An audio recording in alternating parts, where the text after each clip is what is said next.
आजी तो जाते आणि करते तिकडे लग्न. झालं गांधारी विवाह, ज्याच्यामध्ये आई वडिलांची काही, माझा सांगायचा मुद्दा एकच, रुक्मिणी आईचं काय झालं होतं, हरण झालं होतं आणि मा सीतेचं अपहरण झालं होतं, ज्याच्यामध्ये स्त्रीची इच्छा नसताना धरून बांधून ओढा ताण करून गेल्या जाते, तिला अपहरण असं म्हणतात. आणि स्वतःच्या इच्छेनं स्त्री जिथं जाते त्याला हरण असं म्हणतात. म्हणून भगवंताला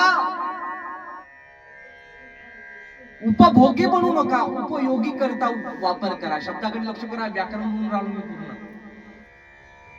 भगवंत हा उपयोगासाठी, उपभोगासाठी देव नाहीये. देवाची मीमांसा सांगेल अजून मी. अरे बापरे, 1 तास झालाय. पाहता पाहता वेळ कसा जातो, निघून जातो. अजून तर लग्नच लागायचं आपलं. लावतो लवकर फटाफट. जांबे काकूला करमणार नाही आता. आता हे 7 दिवस झाले. आता माझा फोटो आहे की नाही, माझ्या फोटोकडे 5 जाते. नाही बुवा, आता 5 तुमच्याकडे, तुम्ही माझ्याकडे 5 जा. चांगला दिसते ना.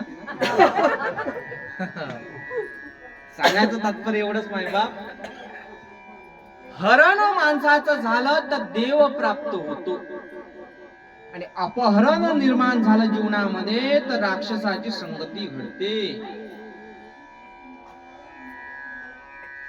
महत्वाचं पिशाच विवाह, आई वडिलांच्या चोरून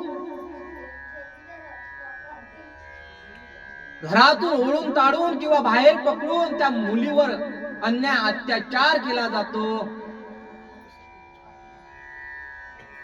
तिच्यावर बलात्कार केला जातो, त्या नाम पिशाच विवाह. त्यानंतर राक्षसी विवाह, समाजाची परमिशन नसताना जबरदस्तीने ओढून ताडून केलेला विवाह, तिच्यावर बलात्कार करणे, नंतर तिला जाळून टाकणे, राक्षसी विवाह. पूर्ण बुद्धीने